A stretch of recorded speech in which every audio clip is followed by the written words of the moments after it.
अस्सलामुअलैकुम, कैसे हैं आप सब। उम्मीद है कि आप सब खैरियत से होंगे। तो आज हम अपनी एक्सरसाइज यूनिट तो अब आज हम अपना यूनिट 17 के एमसीक्यूज़ करेंगे। कल हमने अपनी इस यूनिट की सारी एक्सरसाइज कंप्लीट कर ली थी, ठीक है। तो आज हम इस यूनिट का लास्ट एमसीक्यूज़ करेंगे, उसके बाद हम अपना यूनिट नया शुरू हो जाएगा, ठीक है। तो इस वीडियो में हम सिर्फ एमसीक्यूज़ करेंगे। तो अब हम अपनी वीडियो को स्टार्ट करते हैं और एमसीक्यूज़ करना शुरू करते हैं, ठीक है। तो हमारा जो MCQ है उसका पहला सवाल क्या है। उसका पहला सवाल ये है कि विच one is subset of n। मतलब हमें ये बताना है कि कौन सा ऐसा मतलब नेचुरल नंबर ऑफ n, मतलब नेचुरल नंबर का ऐसा कौन सा सबसेट बनेगा। तो आप देख सकते हैं यहाँ पे सबसे पहला ऑप्शन तो z, मतलब इंटीजर्स का। जैसा आपको पता है कि नेचुरल नंबर में नेगेटिव साइन नहीं होती है, सिर्फ पॉजिटिव होती है। तो ये इंटीजर्स तो इसका राइट आंसर नहीं होगा। लेकिन जो रैशनल नंबर है वो भी नहीं होगा, जो इवन नंबर है वो भी नहीं होगा, क्योंकि इवन नंबर में ज़ीरो आता है, ठीक है। ठीक है, जो इवन नंबर होता है उसमें ज़ीरो आता है, तो इवन नंबर तो इसका राइट आंसर हो ही नहीं सकता। हाँ, लेकिन प्राइम नंबर हो सकते हैं, क्योंकि प्राइम नंबर में ज़ीरो नहीं आता, ठीक है। जो आपको पता है कि प्राइम नंबर क्या होते हैं, जो सिर्फ अपने टेबल में है, लेकिन प्राइम नंबर में ज़ीरो नहीं आता। और जो इवन नंबर है उसमें ज़ीरो आता है, ठीक है। और इवन नंबर्स होते हैं जो 2 के टेबल से पूरे कट जाए, ठीक है। तो इसका जो राइट आंसर होगा वो होगा डी, मतलब प्राइम नंबर, ठीक है। तो यहाँ पे हम लिख देते हैं डी, हमारे पास जो फर्स्ट है पी, ठीक है। अब हम दूसरा करते हैं। दूसरे में हमें ये दिया है कि tabular form of A is equal to x agitate x belongs to Z and x square is equal to 25 is, ठीक है। तो यहाँ पे मैंने सारे सवाल तो नहीं लिखे हुए, लेकिन यहाँ पे मैंने साइड में पिक लगाई हुई है, आप वहाँ से देख सकते हैं, ठीक है। और तो हमने अभी सवाल पढ़ा इसका ये है, इसका मतलब ये है कि जो टेबुलर फॉर्म में हमें लिखना है, ये जो सेट बिल्डर फॉर्म में हमें जो सेट दिया गया है इसको टेबुलर फॉर्म में करना है, ठीक है। अगर जब हम इसको टेबुलर फॉर्म में करेंगे तो हमारे पास आंसर क्या आएगा। इन्होंने जो मतलब सेट के एलिमेंट है उसको एक्स से डिनोट किया और सेट का नाम ए दिया है, ठीक है। और जो ये एलिमेंट है इंटीजर्स से बिलोंग कर रहे हैं, और इन्होंने ऐसी कोई इक्वेशन दे दी है जिससे x square is equal to 25, ठीक है।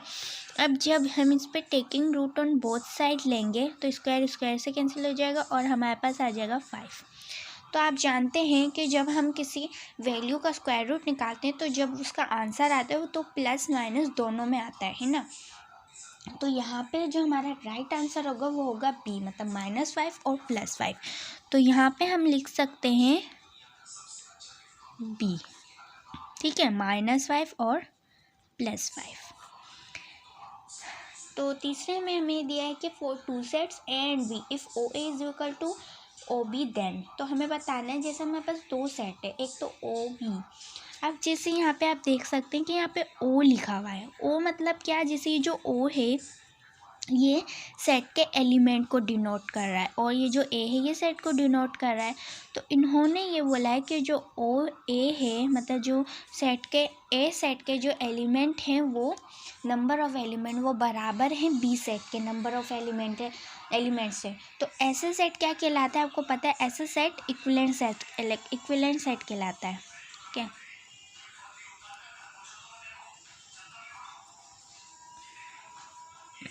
इक्विवेलेंट सेट, ठीक है। जैसे यहाँ पे मैं लिख देती हूँ ये, ठीक है। तो इसका जो राइट आंसर होगा वो होगा ये, ठीक है। आपके बुक में इसकी साइन नहीं लगी, सिर्फ ए बी लिखा हुआ है, तो यहाँ पे आप साइन लगा लीजिएगा। ये है इक्विवेलेंट सेट का, ठीक है। इसका जो राइट आंसर है वो है सी। अब हम अपना चौथा करते हैं। चौथे सवाल में हमें दिया गया है सेट बिल्डर फॉर्म में एक सेट देख दिया गया है, इसका कोई नाम नहीं दिया, ठीक है। और इसके जो एलिमेंट है उसको एक्स से डिनोट कर दिए। तो हमारे पास है कि x agitate x belongs to N, means जो एक्स है नंबर ऑफ़ एलिमेंट्स है इसके सेट के, ठीक है। जो एलिमेंट है इस सेट के वो एन से डिनोट किया है, मतलब एक्स से डिनोट किया है, सॉरी। और जो वो बिलोंग कर रहे हैं नेचुरल नंबर से, ठीक है।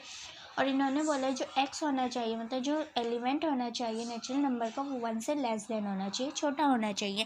लेकिन आप जानते हैं कि नेचुरल नंबर में जैसे 1 से छोटा तो 0 होता है, लेकिन नेचुरल नंबर में 0 का तो कोई काम ही नहीं होता, ठीक है। तो यहाँ पे जो आंसर आएगा वो इम्पटी सेट आएगा, क्योंकि 0 से कोई छोटा नंबर नहीं होगा तो वो सेट इम्पटी कहलाएगा, ठीक है। तो यहाँ पे जो आंसर है वो है सी, जो राइट आंसर वो है सी।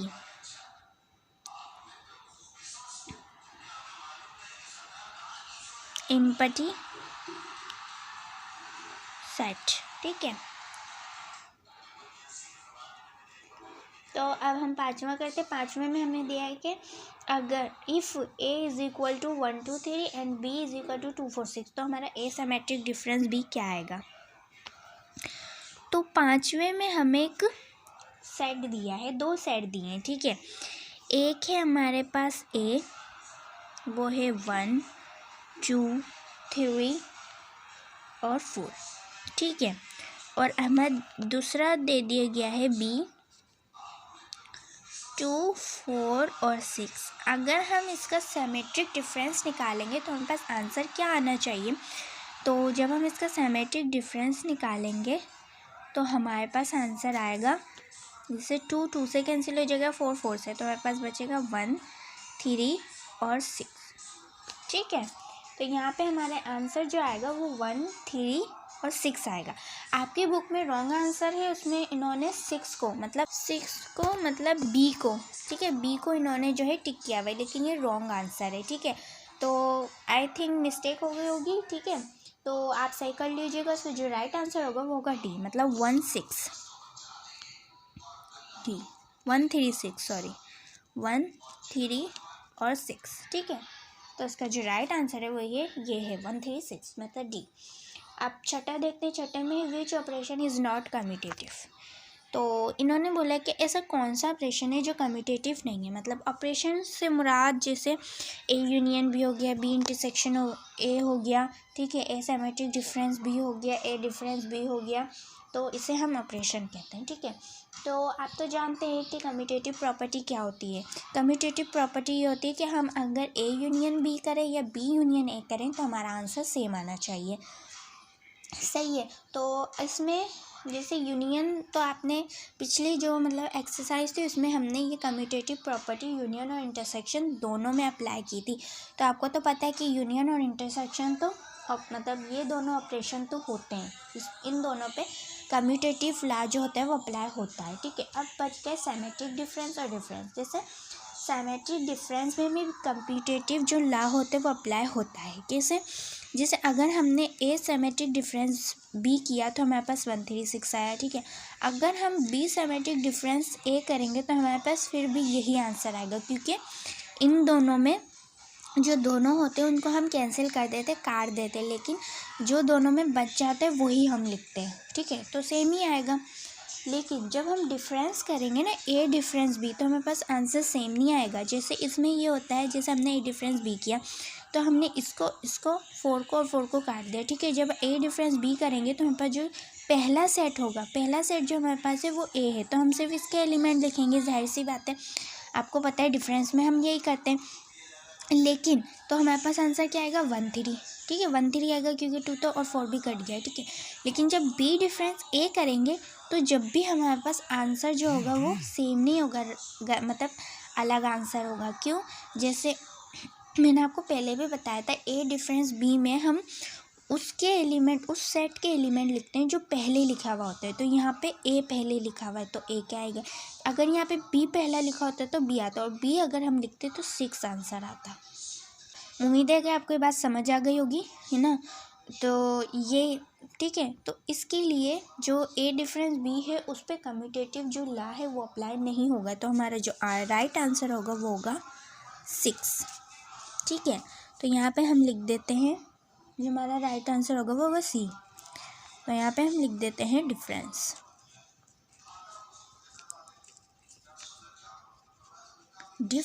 ठीक है। तो अब हम सातवां करते हैं। सातवें में हमें एक सेट बिल्डर फॉर्म में दिया गया है। इसमें ये लिखा है कि x such that x belongs to prime number and x belongs to Q, मतलब रैशनल नंबर। जो एलिमेंट है, सेट का नाम नहीं दिया गया, ठीक है, और उसके जो एलिमेंट है उसको एक से डिनोट कर दिया। तो इन्होंने बोला कि जो एलिमेंट है वो प्राइम नंबर से बिलोंग कर रहे हैं, और जो एलिमेंट है वो मतलब इससे भी बिलोंग कर रहे हैं, क्या, रैशनल नंबर से, ठीक है। तो इसका जो सिंपल है, इसका जो राइट आंसर होगा वो पी यूनियन क्यू होगा, क्योंकि जो एलिमेंट है वो दोनों से बिलोंग कर रहे हैं, मतलब दोनों के आएंगे एलिमेंट। तो इसका मतलब इसका जो राइट आंसर होगा वो P यूनियन Q होगा। ठीक है, तो यहाँ पे हम लिख देंगे B, P यूनियन Q। तो अब हम 8वां करते हैं। 8वें में हमें क्या दिया गया है? 8वें में हमें ये दिया गया है कि इसमें भी सेट बिल्डर फॉर्म ही दी गई है, लेकिन इसमें लिखा है कि x belongs to x such that x belongs to universal set. जो x है मतलब किसी भी कोई भी सेट है, इसका नाम नहीं दिया, जो एलिमेंट है इस सेट के वो यूनिवर्सल सेट से बिलोंग कर रहे हैं, लेकिन A इंटरसेक्शन B से बिलोंग नहीं कर रहे हैं। ठीक है, तो अब जैसा इसका जो राइट आंसर होगा वो होगा A इंटरसेक्शन B कम्प्लीमेंट। कैसे? अगर जैसा आपने यूनिवर्सल सेट लिख लिया और ए सेट लिख लिया और B सेट लिख लिया। ठीक है, जब आप सबसे पहले आप इंटरसेक्शन B निकालेंगे। ठीक है, उसके बाद जब A इंटरसेक्शन B कम्प्लीमेंट निकालेंगे, मतलब यूनिवर्सल सेट और A इंटरसेक्शन B का डिफरेंस निकालेंगे, तो आंसर सेम नहीं आएगा। ठीक है, मतलब जो उस सेट में आ नहीं रहेंगे, यूनिवर्सल सेट से तो बिलोंग करेंगे, मतलब जो नंबर हैं जो एलिमेंट है वो यूनिवर्सल सेट में तो आएंगे, लेकिन A इंटरसेक्शन B में नहीं आएंगे, बिलोंग नहीं करेंगे। तो हम ऐसा क्या करें? तो इन्होंने ये बोला था, तो हम A इंटरसेक्शन B कम्प्लीमेंट करेंगे तो हमारे पास जो है वो बराबर नहीं आएंगे। ठीक है, उसका जो राइट आंसर होगा वो होगा C, मतलब A इंटरसेक्शन B कम्प्लीमेंट होगा। अब हमारे पास जो 9 है वो है for any two non empty set, मतलब हमारे पास नॉन इम्पटी सेट है, मतलब उसमें कुछ एलिमेंट है, वो है A और B। ठीक है, अगर A यूनियन B करें तो यूनिवर्सल सेट है, और अगर A इंटरसेक्शन B करें तो नल सेट है, तो then A and B are. तो मैंने आपको पहले बताया था, जब हम याद कीजिए, जब हमने डिसजॉइंट सेट और ओवरलैपिंग सेट और सेल का मतलब किया था सेट का, तो मैंने आपको बताया था जब ए के जो सेल की क्या कंडीशन होती है उसकी ये होती है कि अगर हम ए यूनियन बी करें तो यूनिवर्सल सेट है, लेकिन जब ए इंटरसेक्शन बी करें तो नल सेट आए। ए यूनियन बी करेंगे तो यूनिवर्सल सेट आएगा। ठीक है, जब हम ए इंटरसेक्शन बी करेंगे तो हमारे पास नल सेट आएगा। तो इसको हम क्या कहते हैं? सेल कहते हैं। मैंने आपको पहले भी बताया था, तो उसका जो राइट आंसर होगा वो होगा ए।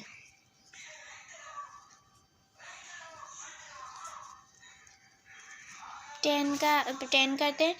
अब इन्होंने लिखा है कि ए कम्प्लीमेंट, फिर कम्प्लीमेंट निकाले और फिर कम्प्लीमेंट निकाले, तो हमारे पास आंसर मतलब इसमें से किसके बराबर होगा? ठीक है, ये जो ए कम्प्लीमेंट फिर ये कम्प्लीमेंट फिर कम्प्लीमेंट किसके बराबर होगा? तो उसका जो राइट आंसर होगा वो होगा बी। कैसे? मैं आपको यहाँ पे करके बताती हूँ। जैसे हमारे पास जो यूनिवर्सल सेट है वो है 1 2 3 4 5 और 6। ठीक है, ये हमारे पास यूनिवर्सल सेट हो गया। यहाँ पे हमारे पास ए सेट है 1 2 3 और 4।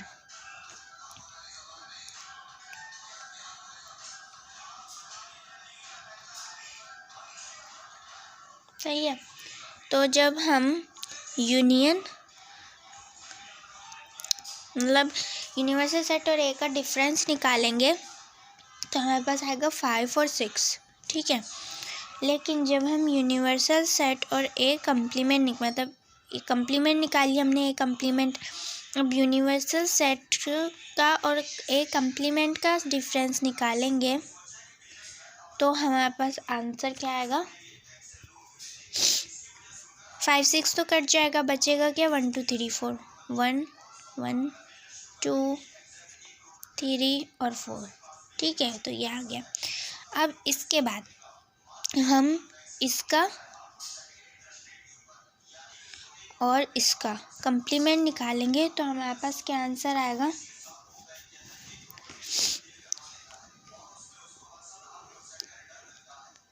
तो हमारे पास आंसर क्या आएगा? जैसे यहाँ पे लिखा हुआ है 1 2 3 4 और यहाँ पे भी मतलब 1 2 3 4 यहाँ तक हमारे पास कट जाएगा, बचेगा क्या? 5 6। तो आप देख सकते हैं ये किसके बराबर आए? ये हमारा जो आंसर है ये बराबर आए ए कम्प्लीमेंट के। ठीक है, तो हमारा जो राइट आंसर होगा वो होगा बी, ए कम्प्लीमेंट। ठीक है, तो हमारा जो राइट आंसर है वो है बी। 11वां सवाल करते हैं। 11वें सवाल में हमें दिया गया है कि इफ़ ए, जैसे इन्होंने दिया है सबसेट, ठीक है, A subset B then A union B, हमारे पास क्या होगा। जैसे यहाँ पे आप जो ए यहाँ पे जो लिखते हैं वो होता है सुपर सेट, और यहाँ पे जो लिखते हैं वो बी मतलब सबसेट, ठीक है। जो ए है वो सुपर सेट है बी का, और जो बी है वो सबसेट है ए का। मतलब ए में जो सारे ए में जो है बी के सारे एलिमेंट होंगे और कुछ इजाफी भी होंगे, और जो बी है उसमें ए के कुछ एलिमेंट होंगे, ठीक है। जब हम इन दोनों का यूनियन करेंगे तो जाहिर सी बात है हमारे पास ए दोबारा आ जाएगा, क्योंकि ए में बी के भी एलिमेंट है और कुछ इजाफी भी एलिमेंट है, और बी में ए के कुछ एलिमेंट है, ठीक है। तो जब हम इनका ए यूनियन बी करेंगे तो हमारे पास ए दोबारा आ जाएगा। तो हमारा जो राइट आंसर होगा वो होगा ए। अब हम 12 करते हैं। 12 हमारे पास है in Venn diagram is use to represent universal set, ठीक है। तो इसमें ये लिखा है कि वेन डायग्राम में हम यूनिवर्सल सेट को इसको इस्तेमाल करके हम यूनिवर्सल सेट को रिप्रेजेंट करते हैं। तो जब हमने वेन डायग्राम की थी मैंने आपको बताया था कि यूनिवर्सल सेट को हम रेक्टेंगुलर से रिप्रेजेंट करते हैं। तो इसका जो राइट आंसर होगा वो होगा ए, ठीक है, रेक्टेंगुलर।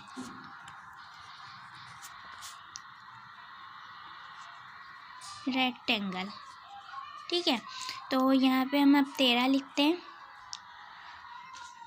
13 हमारे पास जो है वो है if x6 is equal to 2y minus 6 then x plus y is equal to, मतलब इसे हमारे पास जो 13वां है वो ये है कि इफ़ x6, मतलब यहाँ पे जो यहाँ पे हमें वो दिया गया है कि जैसे यहाँ पे इक्विवेलेंट सेट का है, जैसे हमने ये सवाल पहले भी किए हुए इक्विवेलेंट मेथड के, इसमें इक्विवेलेंट मेथड इस्तेमाल हो रहा है, ठीक है।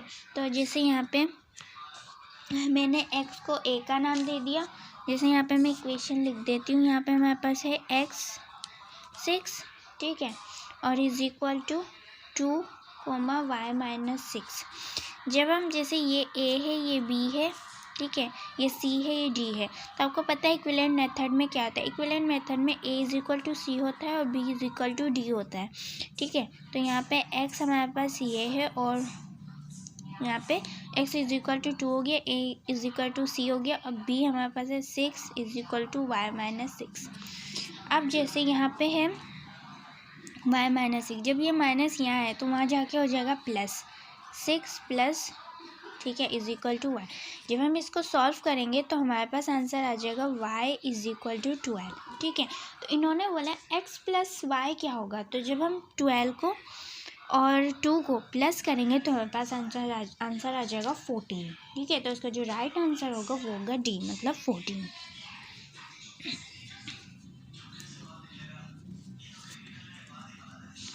ठीक है, 14। तो 14 हमारे पास क्या सवाल है। 14 हमारे पास ये है कि if O A Cartesian B is equal to 100, ठीक है, एंड बी जो है वो is equal to 5, then A हमारे पास क्या होगा। मतलब जब ए कार्टेशियन बी निकालेंगे तो ए क्रॉस बी निकालेंगे तो हमारे पास 100 आंसर आएगा। जैसे हमारे पास जो बी है वो 5 है, तो ए हमारे पास ऐसा क्या होगा जिससे हमारे पास आंसर ए क्रॉस बी से 100 आ जाए। तो हमारे पास जो आंसर होना चाहिए वो 20 होना चाहिए, ठीक है। करके देखते हैं, जैसे यहाँ पे हम करके देखते हैं। यहाँ पे हमारे पास कैसे आएगा, जैसे हमारे पास जो ए कार्टेशियन बी है वो हमारे पास 100 आया है, ठीक है। अब यहाँ पे ए की वैल्यू तो हमें पता नहीं है, ठीक है, यहाँ पे हम लिख देते हैं x, ठीक है, और यहाँ पे हमारे पास जो b होगा वो होगा 5, ठीक है, इज इक्वल टू हमारे पास है 100, ठीक है। अब ठीक है, तो अब जैसे यहाँ जो 5 है वो इससे मल्टीप्लाई हो रहा है, तो वहाँ जाके जो 5 होगा वो क्या होगा, डिवाइड। तो 5 1 से 5, 5 2 से 10, 0 का 0, तो हमारे पास आंसर क्या है 20। तो हमारा जो राइट आंसर है वो है सी, मतलब 20। हम अपना 15 सवाल करते हैं। 15वां सवाल करते हैं। 15वें सवाल में हमें दिया गया है कि a function is called surjective if range and codomain, मतलब जो फंक्शन है वो सर्जेक्टिव कहलाएगा अगर रेंज, मतलब इनमें से कौन सा ऑप्शन सही होगा। तो इसमें से अगर रेंज बराबर हो कोडोमेन के, ठीक है। सर्जेक्टिव फंक्शन कब होता है, जब अगर रेंज इक्वल हो कोडोमेन के, तो वो हमारे पास सर्जेक्टिव फंक्शन होता है। तो यहाँ पे हमारे पास जो सी होगा वो होगा इज इक्वल टू, ठीक है। तो अब 16 करते हैं। 16 में हमें ये दिया गया है कि a function is called into if range and codomain. अब हमारे पास जो फंक्शन है वो इनटू कब होगा, जैसे जब हमारे पास जो रेंज हो वो प्रॉपर सेट हो कोडोमेन की, ठीक है। जब हमारे पास जो रेंज हो वो प्रॉपर सेट हो कोडोमेन की, तो वो हमारे पास जो फंक्शन होगा वो इनटू होगा। तो यहाँ पे जो हमारा आंसर होगा वो होगा प्रॉपर सेट, मतलब बी, ये, ठीक है। इसे हम प्रॉपर सेट कहते हैं। अब 17 करते हैं सवाल। 17 में हमें दिया है कि विच वन इज़ अ फंक्शन, मतलब इसमें से कौन सा जो है वो फंक्शन हो रहा है। तो आप पहले ए देखिए, ए में जो है हमारे पास, जैसे इसमें मैंने आपको पहले भी बताया था, फंक्शन वो होता है जिसमें जो, जैसे अगर डोमेन को डोमेन के साथ दो, मतलब दो एलिमेंट के साथ रिलेट करें, जो डोमेन होता है वो ए सेट होता है और जो को डोमेन होता है बी सेट। अगर ए सेट का जो डोमेन है, तब जो ए सेट डोमेन है वो को डोमेन के साथ मतलब को डोमेन के एलिमेंट के साथ, दो एलिमेंट के साथ रिलेट करें, ठीक है। डोमेन को डोमेन के दो एलिमेंट के साथ रिलेट करे तो वो फंक्शन नहीं कहलाता। लेकिन अगर को डोमेन डोमेन के दो एलिमेंट के साथ रिलेट करे तो वो फंक्शन कहलाते। तो हमारा जो पहला होगा वो तो नहीं कहलाएगा फंक्शन, ठीक है। और जो दूसरा होगा, जैसे इसमें आप देख सकते हैं 6 7 और 7 6 लिखा है। इसकी एक और कंडीशन थी कि b is equal to C हो तो हमारे पास फंक्शन होता है, लेकिन b is not equal to C हो तो नॉट फंक्शन होता है। तो यहाँ पे आप देख सकते हैं जो b और c है वो बराबर नहीं है, ठीक है। अब इसके बाद आप देख सकते हैं कि हमारे पास जो c है वो राइट आंसर है, क्योंकि आप देख सकते हैं कि जो 0 और 5 आ रहा है, फिर 6 और 0 आ रहा है, ठीक है। 0 बार बार आ रहा है उसको कोई मसला नहीं, लेकिन 5 के बाद 6 आ रहा है, ठीक है ना। लेकिन इसमें सेम आ रहा था 6 7 7 6, ठीक है। तो उसका जो राइट आंसर है वो है सी, इसका राइट आंसर है वो है सी, मतलब 0 5 0 6 0 और 5 6, ठीक है। तो यहाँ पे हम लिखते हैं 18। यहाँ पे बहुत बड़ा है ना, तो यहाँ पे जगह नहीं है, ठीक है। तो मैंने सी लिख दिया सिर्फ। विच वन इज़ ऑलवेज बाइजेक्टिव, तो हमारा जो 18वां है वो ये है कि विच वन इज़ ऑलवेज बाइजेक्टिव, ठीक है। तो इसमें से कौन सा है जो हमेशा बाइजेक्टिव होता है, तो ये सिंपल है 1 1 कॉरेस्पॉन्डेंस, क्योंकि मैंने आपको बताया था जो बाइजेक्टिव होते हैं वो ये होते हैं कि इक्विवेलेंट सेट हो। बाइजेक्टिव वो कहलाता है फंक्शन जिसमें दो सेट हैं, जैसे दो सेट हैं वो दोनों इक्विवेलेंट सेट हैं, ठीक है। मतलब इन दोनों में नंबर ऑफ़ एलिमेंट बराबर है तो इक्विवेलेंट सेट है, तो बाइजेक्टिव होता है जो इक्विवेलेंट सेट होता है, ठीक है। और 1 1 कॉरेस्पॉन्डेंस भी इक्विवेलेंट सेट होता है। तो हमारा जो राइट आंसर है वो है डी, ठीक है। अब 19 लिखते हैं। 19 हमारे पास जो है वो है if F N into R, मतलब N natural number R real number, then which one is not possible. तो यहाँ पे हमारा सी जो है राइट आंसर है, क्योंकि नेचुरल नंबर में पॉजिटिव साइन आती है, ना कि नेगेटिव। रियल नंबर में भी यही है, तो यहाँ पे आ रही है नेगेटिव, तो ये नॉट पॉसिबल है, ठीक है। तो यहाँ पे हमारा जो राइट आंसर है वो है सी, मतलब एफ जो हमारे पास है F-2, ठीक है। तो अब हमारा लास्ट क्वेश्चन है MCQs का, वो ये है कि विच वन इज़ कम्यूटेटिव।